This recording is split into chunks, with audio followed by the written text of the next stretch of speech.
Аймақта республикалық қауіпсіз жол жедел профилактикалық іс-шарасы басталды. Іс-шараның мақсаты жол көлік оқиғаларының алдын алу, сондай-ақ жүргізушілер мен жаяу жүргіншілер арасында жол қозғалысы ережелерін сақтау мәдениетін қалыптастыру.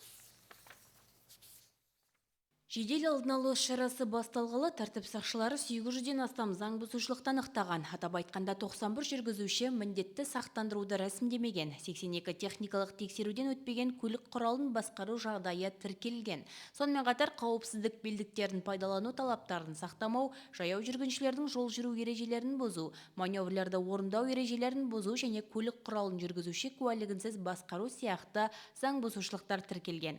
Қауіпсіз жол жедел профилактикалық іс-шара аясында 30-дан астам көлік айыппұл тұрағына жіберілген. 15 қыркүйек, 30 қыркүйек аралығында қауіпсіз жол жедел профилактикасы өткізілуде. Жедел профилактикалық іс-шараның өткізілу мақсаты жол көлік оқиғасын алдын алу, жол көлік оқиғасын болдырмау мақсатында. Қазіргі таңда Атырау қаласы аумағында полиция қызметкерлері күшейтілген мерзімде жұмыс атқаруда. Қазір республика көлемінде жол көлік оқиғасы көп, сол мақсаттан қауіпсіз жол жедел профилактикалық іс-шарасы өткізілуде. Жүргізушілерге айтатынымыз, жол ережесін бұзбай, қатаң жол ережесін сақтау сұраймыз. Аталмыш шараның мақсаты бұл қоғамдық тәртіпті сақтау, жол қозғалысы қауіпсіздігін қамтамасыз ету, жол көлік оқиғаларының алдын алу және жол жүру ережелерін өрескел бұзуға тосқауыл қою. Қазір жол көлік оқиғалары көбейген, сондықтан да мұндай жедел алдын алу шараларының маңызы зор дейді жүргізушілер. Мен осы рөлге отырып жатқаныма 40 жыл болды, пенсионермін.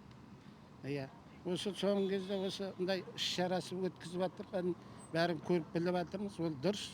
Енді осы күнде жол қауіпсіздігі жиі болып жатыр. Нарушение көп, кісілер жаңағы шөпірлер скорость жаңағы қаттайдайды деген сияқты. Авария көп, кісі өлім көп.